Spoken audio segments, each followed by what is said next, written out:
Hey freelancers and work from home babe, magchikahan naman tayo bestie, napapanis na yung laway ko and baka ma-burnout ka, kailangan mo ng vitamin C.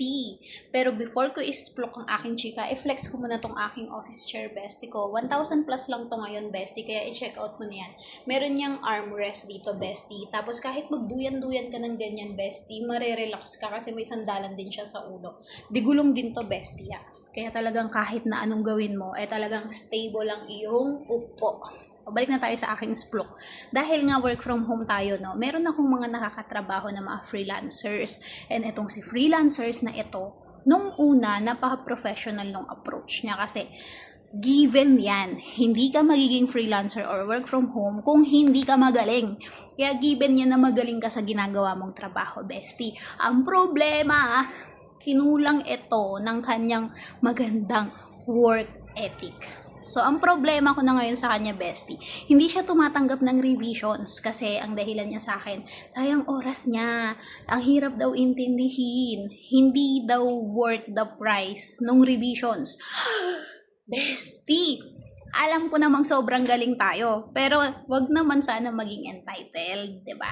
Kasi yung client natin, bestie, dapat yan inaalagaan. Yan ang nagbabayad ng ating bills. At alam ko rin na maraming client dyan sa market.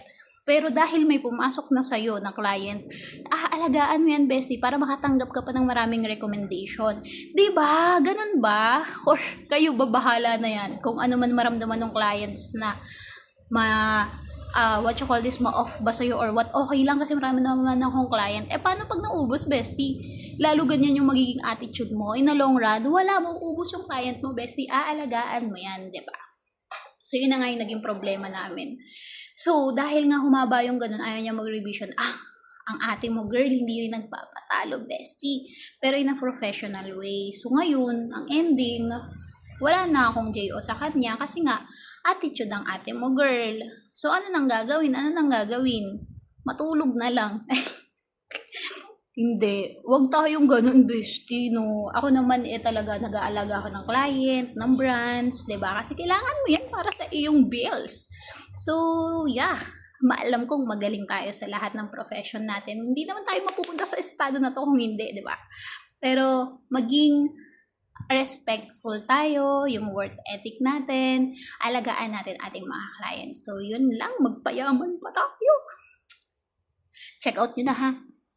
Ganda dito. Nakaka-relax. Humabol pa nga!